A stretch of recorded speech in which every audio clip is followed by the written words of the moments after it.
सुबह का समय था। मुखिया अपने खेत पर बैठा हुआ अपनी फसल को देख रहा था कि तभी वहां मुखिया के गांव का अनाथ लड़का आदित्य आ पहुंचा। अरे तुझसे कितनी बार कहा है आदित्य कि सुबह सुबह मेरे सामने मत आया कर, सारा दिन खराब हो जाता है। अरे पंडित जी ने कहा है सुबह सुबह हमेशा अच्छी वस्तुएं, खुशकिस्मत चेहरे, ये सब देखना चाहिए, न कि तेरे जैसे अनाथ, बदकिस्मत और मनहूस चेहरे को पता नहीं कहां से आ जाता है मुंह उठाकर। मुखिया की बात सुनकर आदित्य निराश हो गया। मुखिया जी, अगर मैं अनाथ हूँ तो इसमें भला मेरा क्या कसूर है? अरे बिल्कुल कसूर है, तेरा ही कसूर है, क्योंकि मैं तेरे माता और पिता को अच्छी तरह से जानता था। तेरे पैदा होने से पहले उनके हालात बहुत अच्छे थे। तेरे पैदा होने के बाद उनकी आर्थिक स्थिति अचानक से बिगड़ गई। पहले तेरी माँ खत्म हुई, उसके बाद तेरा बाप चल बसा। लेकिन तू एक मनहूस है जो अभी तक जिंदा है। अरे होना तो ये चाहिए था कि तेरे माता और पिता को जिंदा रहना चाहिए था, मरना तुझे चाहिए था। अब सीधी तरह से ये बता, यहाँ क्यों आया है? आदित्य का दिल मुखिया के तानों से छलनी हो चुका था, लेकिन फिर भी उसने अपने आंसुओं को रोकते हुए कहा, हाँ, मुखिया जी, मैं एक अनाथ हूँ, मुझ पर थोड़ी सी दया कीजिए। अरे साफ साफ कह दे भैया, कहना क्या चाहता है, बोल। मुखिया जी, मैंने 2 दिन से कुछ नहीं खाया है। पिछले कई दिन से गांव के हर घर का दरवाजा खटखटा चुका हूँ काम मांगने के लिए, लेकिन कोई हमको काम ही नहीं देता है। इसीलिए बड़ी उम्मीद लेकर आपके पास आया हूँ। आपके तो बहुत सारे खेत हैं ना, किसी एक खेत में हमको काम करने के लिए रख लीजिए ना। इस गरीब अनाथ का गुजारा चल जाएगा। आपका काम मैं बहुत अच्छे से करूंगा। मुखिया आदित्य की बात सुनकर आदित्य को बहुत गौर से देखने लगा और कुछ देर बाद बोला, वैसे मैं तुझे काम तो नहीं दे सकता, लेकिन तुझे एक मशवरा जरूर दे सकता हूँ। तू एक काम कर, ये गांव छोड़कर चला जा और किसी दूसरे गांव में बस जा। दूसरे गांव वाले तेरे अतीत को जानते नहीं हैं, तो जाहिर सी बात है वहां तुझे काम मिल जाएगा। और अगर इसी गांव में रहेगा तो भैया भूखा मर जाएगा।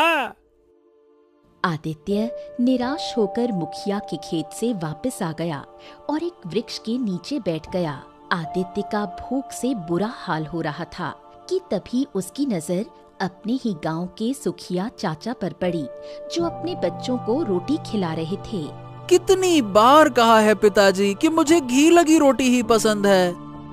ओहो, अरे बेटा, जल्दबाजी में तेरी माँ भूल गई। अब क्योंकि हमको सुबह खेत जाने की जल्दी रहती है ना, तो तू अभी ये खा ले। शाम के समय मैं तुझे देसी घी की रोटियां खिलाऊंगा। ये सुनकर सुखिया चाचा का बेटा क्रोधित हो गया और उसने रोटी उठाकर जमीन पर फेंक दी। ये देखकर आदित्य को बहुत बुरा लगा। आदित्य दौड़ता हुआ आया और सुखिया चाचा से बोला, सुखिया चाचा, ये क्या, आप अपने बेटे को रोटी की इज्जत करना नहीं सिखाते? अरे सबसे पहली बात तो ये कि तेरी यहाँ आने की हिम्मत कैसे हुई, और अब मेरे इतने बुरे दिन नहीं आए कि तू हमको बताएगा कि रोटी की इज्जत कैसे की जाती है। चल दफा हो जा यहाँ से, अरे भाग जा। बड़ा आया। आदित्य चुपचाप वहाँ से चला गया। चल आजा बेटा, चल तू घर चल।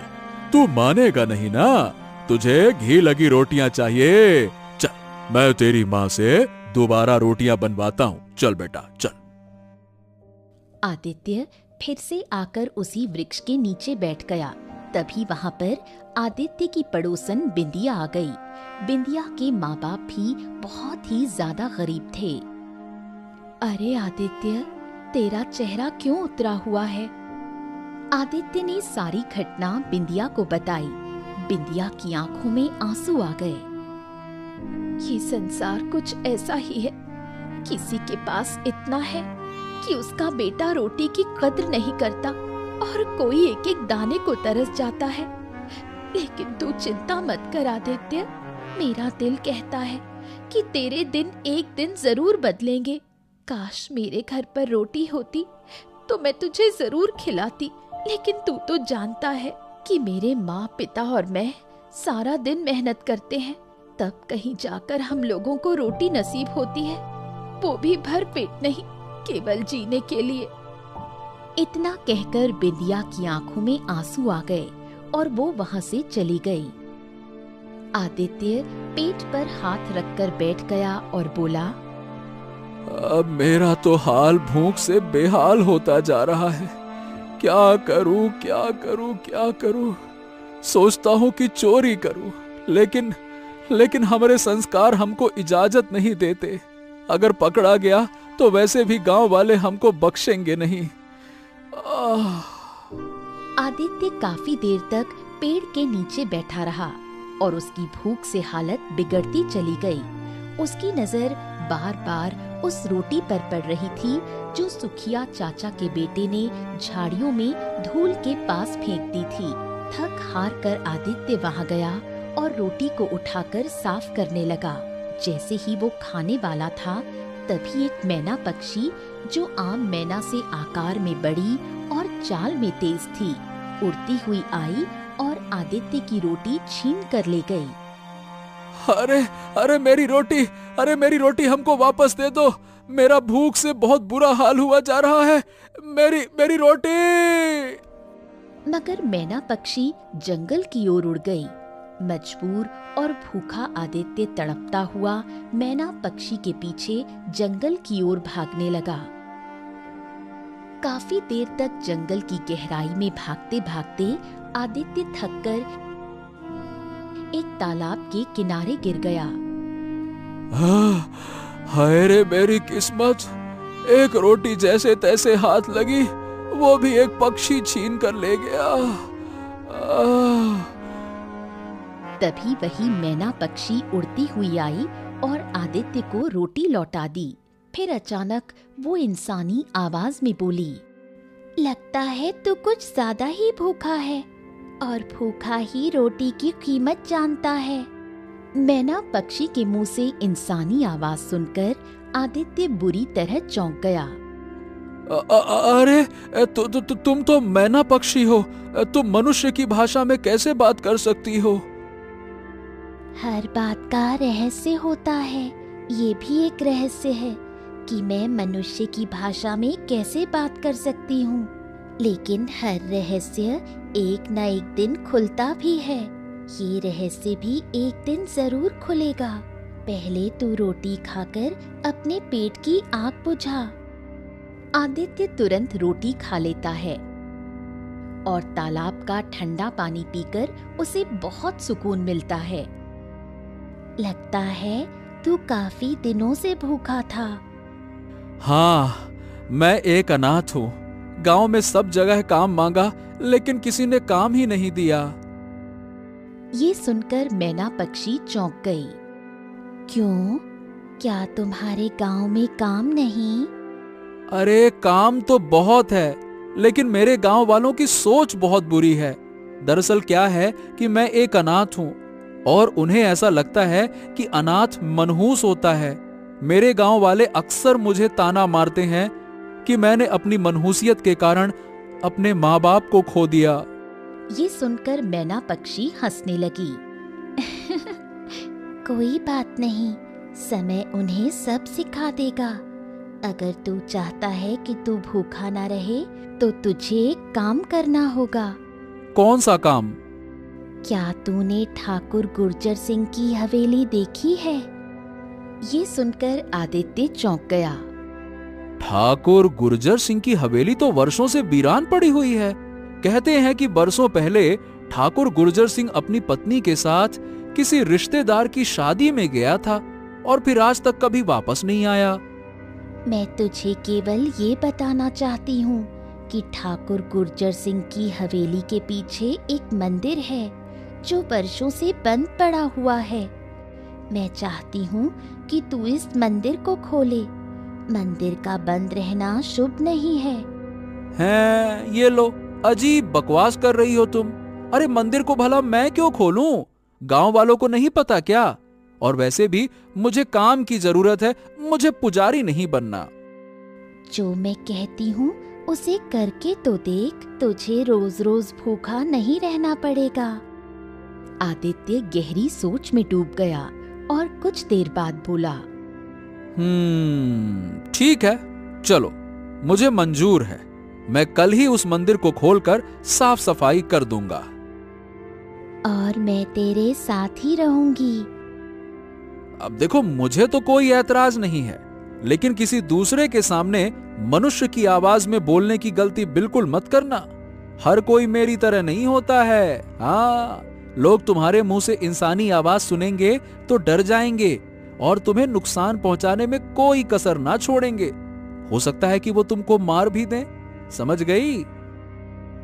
इतना कहकर आदित्य अपने घर की ओर चल पड़ा और मैना पक्षी उसके कंधे पर बैठ गई।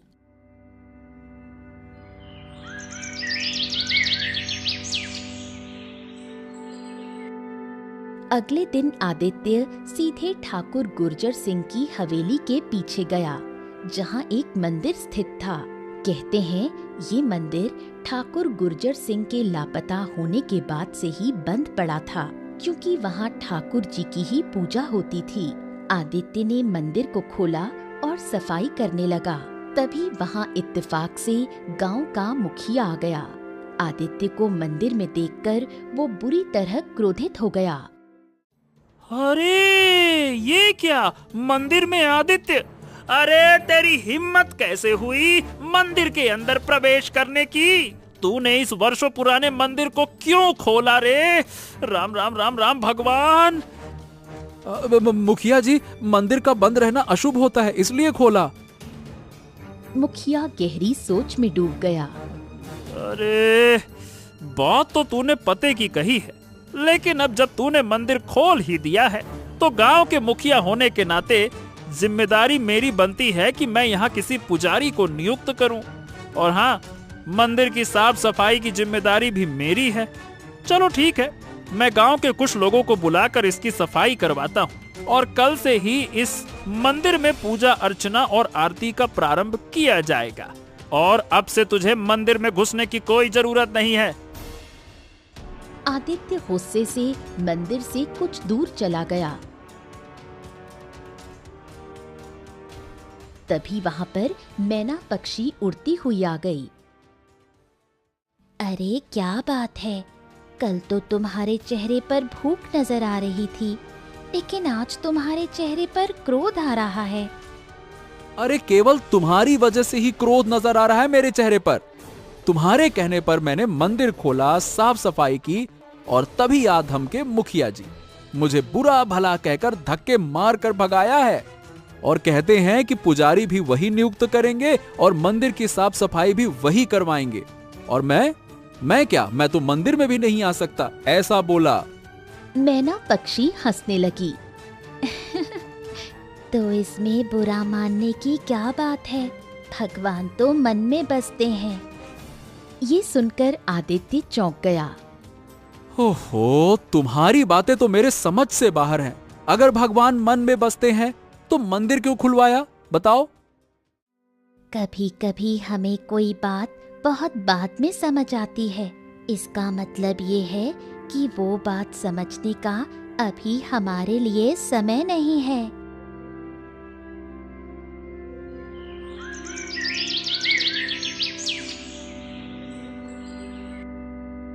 अगले दिन से मंदिर में एक पुजारी की नियुक्ति हो गई और पूजा अर्चना का कार्य प्रारंभ हो गया। शाम तक मंदिर में सारे गांव के लोगों की भीड़ लग गई। आदित्य दूर बैठा मंदिर और वहां की भीड़ को देख रहा था। हाँ, देखो तो, बड़ा ही विचित्र है ये संसार। कल तक लोग इस मंदिर के सामने से गुजर जाते थे और किसी को होश नहीं था कि यह मंदिर बरसों से बंद पड़ा है। मैंने मंदिर का दरवाजा खोलकर उसे साफ करने का प्रयास किया तो मुझे ही धक्के देकर बाहर निकाल दिया गया। और आज गांव वाले मंदिर में पूजा तो ऐसे कर रहे हैं जैसे ये मंदिर उनके मन में कितने करीब रहा हो, क्या कहें। तभी आदित्य की नजर एक भिखारी पर पड़ी जो मंदिर की सीढ़ियों पर बैठा था। हैं? ये तो बड़ी विचित्र बात है। इस भिखारी को तो मैंने कभी भी अपने गांव में देखा नहीं और ये गांव का है भी नहीं। अब ये अचानक से कहां से आ गया? भिखारी सबसे भीख मांग रहा था, लेकिन कोई भी उसे भीख नहीं दे रहा था। कुछ देर बाद आदित्य अपने घर चला गया। तभी वहां पर मैना पक्षी आ गई। हाँ, मुझे तो अब भूख लगी है।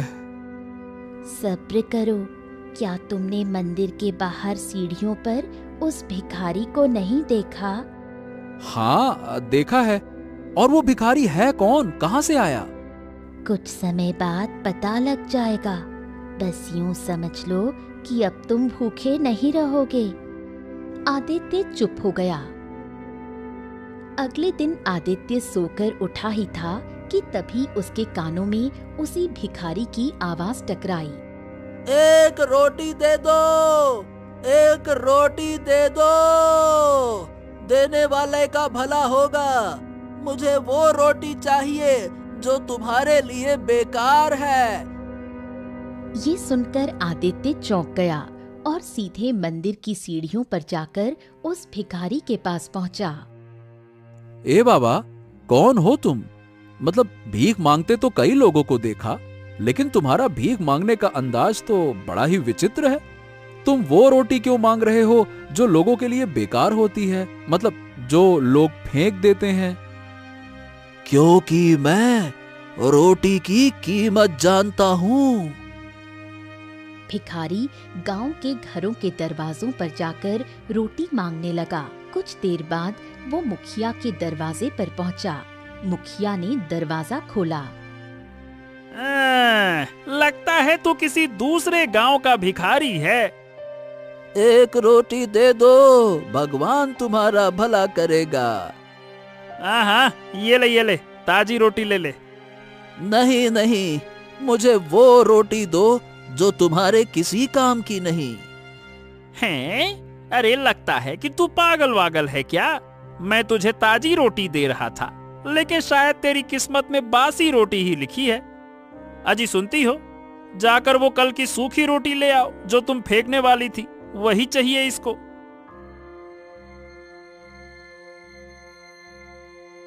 मुखिया की पत्नी रोटी ले आई और मुखिया ने वो सूखी रोटी भिखारी को दे दी। ये ले, पकड़ और खा ले इसको। भिखारी खुश होकर वहां से चला गया और सीधे मंदिर की सीढ़ियों पर बैठकर रोटी खाने लगा। तभी वहां पर आदित्य आ गया। लगता है कि तुम भूखे हो। आदित्य ने सिर हिलाया। भिखारी ने तुरंत एक सूखी रोटी आदित्य को दे दी। पेट की आग को बुझाने के लिए रोटी काफी होती है। भूख ये नहीं देखती कि रोटी सूखी है या ताजी। भूख केवल रोटी चाहती है। आदित्य ने तुरंत वो रोटी खा ली। तभी वहां पर मैना पक्षी उड़ती हुई आ गई और आदित्य के कंधे पर बैठ गई। क्या कहा था मैंने तुझसे कि तुझे भूखा नहीं रहना पड़ेगा? आदित्य ने कोई उत्तर नहीं दिया। उस दिन के बाद से आदित्य रोज दोपहर और शाम को उस भिखारी के पास आने लगा और भिखारी रोज उसे वही सूखी रोटी दे देता। धीरे धीरे वो भिखारी गांव में सूखी रोटी मांगने वाला भिखारी के नाम से प्रसिद्ध हो गया। गांव के सभी लोग उसका मजाक उड़ाते, लेकिन आदित्य को ऐसा लगता था कि उस भिखारी में जरूर कोई बहुत बड़ा रहस्य छुपा हुआ है। समय ऐसे ही बीतने लगा और एक दिन आदित्य ने उस भिखारी से कहा, मैं तुमसे दोबारा पूछता हूँ बाबा, ये बताओ कि तुम सूखी और बासी रोटी ही क्यों लेते हो? भिखारी रहस्यमय अंदाज में मुस्कुराया। क्योंकि मैं जानता हूँ कि रोटी की कीमत क्या होती है। अरे ये बात तो तुम पहले भी कह चुके हो, लेकिन मैं अभी तक समझ नहीं पाया कि तुम असल में कहना क्या चाहते हो। भिखारी आदित्य को मंदिर के पीछे ले गया। जहाँ एक खंडहर था जो झाड़ियों से ढका हुआ था। भिखारी ने झाड़ियां हटाईं और आदित्य को अंदर ले गया। आदित्य ने देखा कि वहाँ भिखारी ने एकत्र की हुई ढेर सारी सूखी बासी रोटियां रखी थीं, जो अब पूरी तरह सूख चुकी थीं। ये क्या है बाबा? तुम रोटियों को यहाँ पे इकट्ठा क्यों कर रहे हो? क्योंकि कुछ समय बाद तुम्हारे गांव वाले भी रोटी की कीमत जान जाएंगे रोटी की कीमत। हाँ। इतना कहकर भिखारी वहां से चला गया। कुछ समय बाद आदित्य के गांव में भयंकर सूखा पड़ गया। सूखा इतना भयानक था कि गांव के सारे खेत बंजर हो गए और तालाब सूख गए। चारों ओर भूखमरी फैल गई। मुखिया मुंह लटकाए एक सूखे वृक्ष के नीचे बैठा था। तभी वहां सुखिया चाचा आ पहुंचे। अरे तुम तो गांव के मुखिया हो, कुछ तो करो। गांव में लोग भूख से तड़प रहे हैं। अरे मैं क्या कर सकता हूँ? गांव की धरती बंजर हो चुकी है। ऐसा लगता है जैसे उसने अन्न उगाना ही छोड़ दिया है।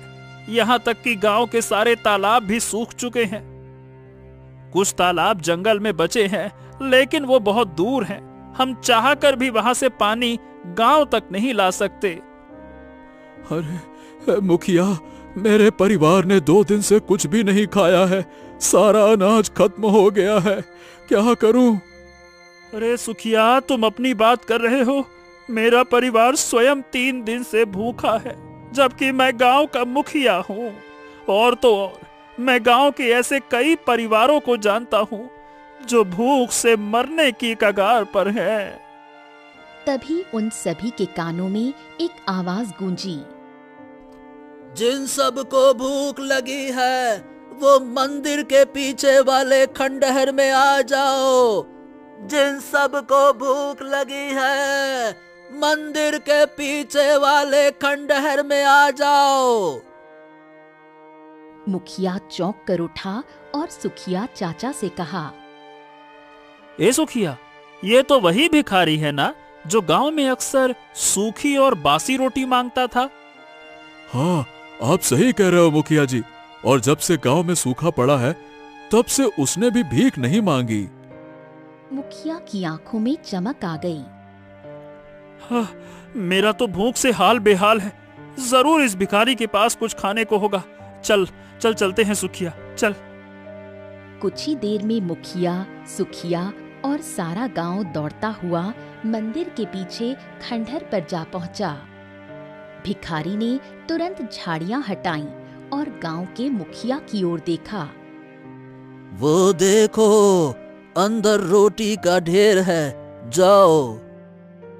मुखिया जैसे ही अंदर गया, क्रोधित होकर बाहर आया। अरे ये क्या है भिखारी?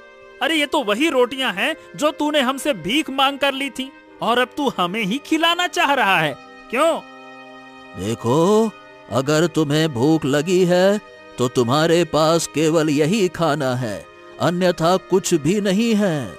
क्योंकि सूखे की मार केवल इस गांव में नहीं बल्कि पूरे राज्य में है। दूर दूर तक तुम्हें कहीं अन्न नहीं मिलेगा। जिंदा रहना है तो इस रोटी को खाकर ही जिंदा रहना होगा। मुखिया की आंखों में आंसू आ गए। सुखिया चाचा की आंखें भी भर आईं। तभी सुखिया का वही बेटा जिसने रोटी फेंक दी थी, अपने पिता के पास आया। पिताजी, ये रोटी कैसी भी है, मुझे दे दो। मुझे बहुत तेज भूख लगी है। अगर मुझे रोटी नहीं मिली तो मैं मर जाऊंगा। हाँ पिताजी, रोटी दे दो।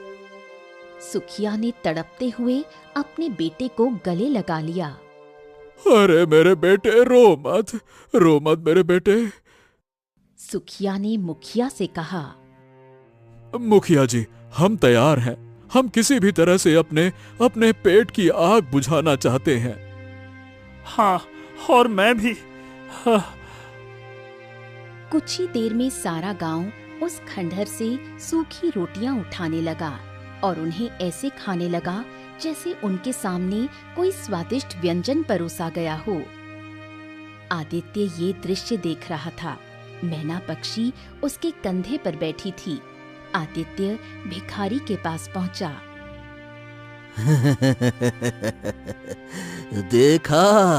देखा तुमने, ये होती है रोटी की कीमत। वही गांव वाले जो इन्हीं रोटियों को बेकार समझते थे और मुझे दे देते थे। आज यही रोटियां कैसे खा रहे हैं, देखो देखो।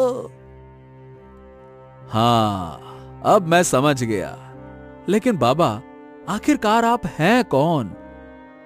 भिखारी मुस्कुराया। अब इस रहस्य का खुलासा करने का समय आ गया है। तभी मैना पक्षी उड़ती हुई भिखारी के कंधे पर जा बैठी। मैना पक्षी और वो भिखारी रंग बिरंगी चमक में परिवर्तित हो जाते हैं।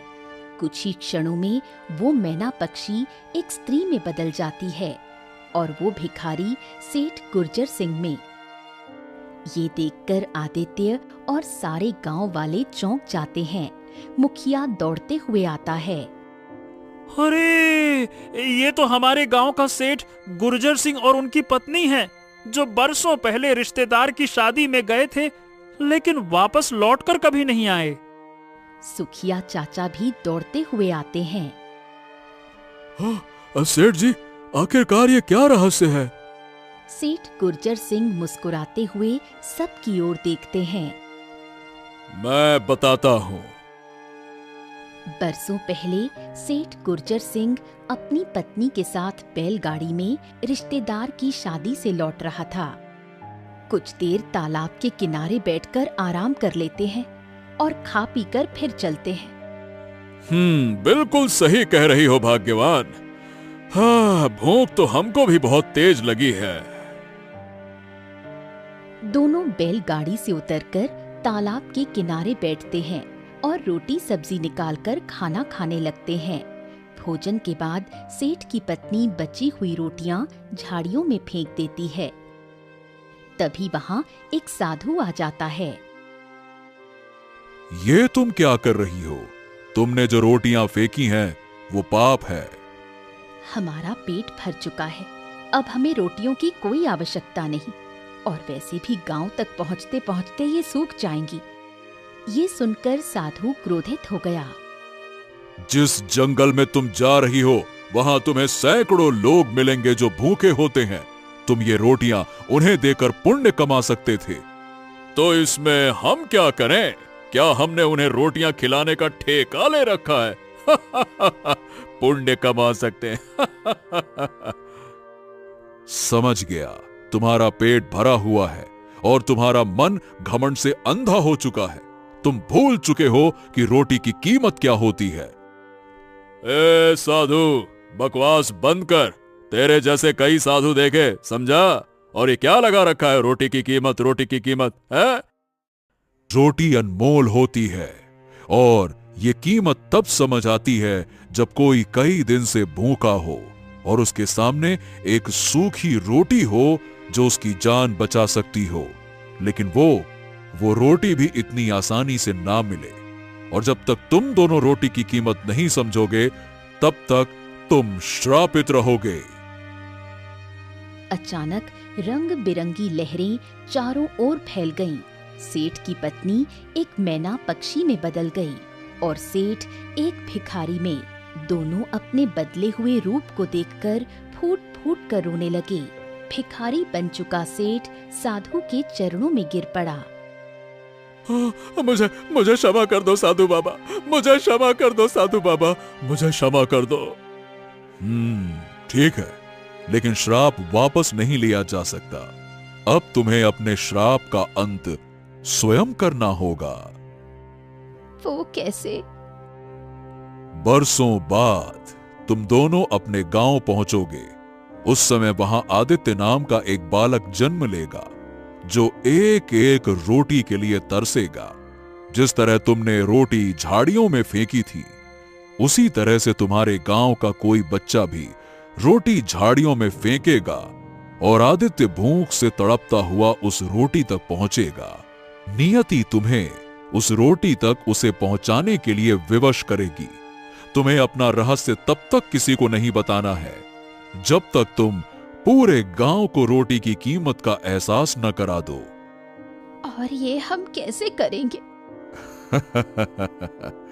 तुम्हारे गांव में एक ऐसा सूखा पड़ेगा जिसे लोग वर्षों तक याद रखेंगे। उस समय लोग खुद समझेंगे कि रोटी की कीमत क्या होती है।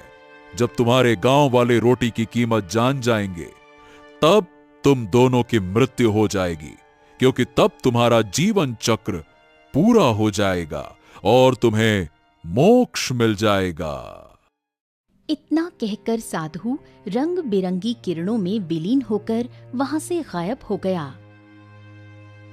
सेठ गुर्जर सिंह की बातें सुनकर सारा गांव आश्चर्य और श्रद्धा भरी नजरों से उसे देखने लगा।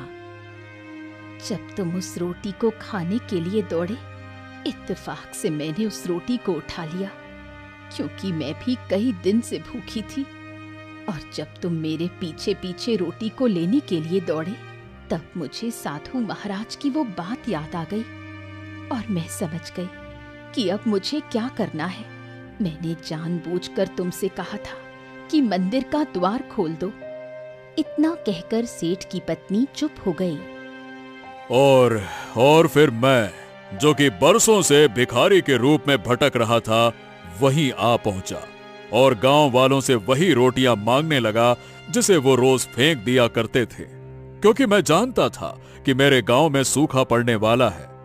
हम दोनों बरसों से भिखारी और पक्षी के रूप में भटक रहे थे, लेकिन अपने गांव नहीं पहुंच पाए थे। हमारा गांव पहुंचना ही इस बात का संकेत था कि अब सूखा नजदीक है। अब उसके आगे क्या हुआ, यह तो तुम सब जानते हो, लेकिन अब हमारे जाने का समय आ गया है। हमें मुक्ति मिल चुकी है। क्या मतलब है आपका? अभी तो हम जीवित हैं, लेकिन जीवित नहीं रहेंगे। जाने से पहले तुम्हें एक बात बताना चाहती हूँ। मेरी हवेली में कच्चे आंगन में एक नीम का पेड़ है। उस नीम के पेड़ के नीचे खुदाई करना, तुम्हें एक बक्सा मिलेगा जिसमें बहुत सारा धन गड़ा है। तुम उस धन को निकाल लेना। अब से उस धन के मालिक तुम ही हो। मुझे उम्मीद है कि अब तुम ही वो इंसान हो जो गरीबों की मदद कर सकेगा, क्योंकि तुमने भूख को जाना है, दर्द को पहचाना है, अनाथ होने का ताना बचपन से सुना है। तुम्हारा दिल सबका दर्द समझेगा। इतना कहकर सेठ और उसकी पत्नी वहीं शांत हो गए। सारा गांव रो पड़ा और आदित्य की अगुवाई में गांव वालों ने उनका अंतिम संस्कार विधि पूर्वक किया। जैसे ही उनकी चिता जलनी प्रारंभ हुई, आकाश में घने काले बादल छा गए। घनघोर वर्षा शुरू हो गई। सूखे से झुलसा गांव पहली बार सिहर उठा।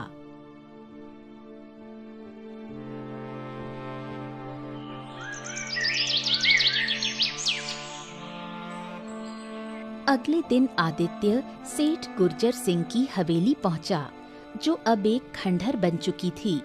वो सीधा उस नीम के पेड़ के पास गया और वहां खुदाई शुरू की। कुछ ही देर में उसे एक भारी लोहे का संदूक मिला। जब उसने उसे खोला तो उसमें ढेरों सोने के सिक्के थे। उस दिन के बाद से आदित्य गांव का सबसे धनवान व्यक्ति बन गया। लेकिन उसने धन को अपने लिए नहीं, गांव वालों के लिए खर्च किया। जो गांव वाले उसे ताने मारते थे, अब उसका सम्मान करने लगे थे। किसी ने कहा, तू तो भगवान का दूत निकला, तो किसी ने कहा, अनाथ नहीं, हमारा पालनहार है। सबसे बड़ी बात ये हुई कि अब गांव का एक एक बच्चा, एक एक बूढ़ा और हर घर रोटी की कीमत जान चुका था।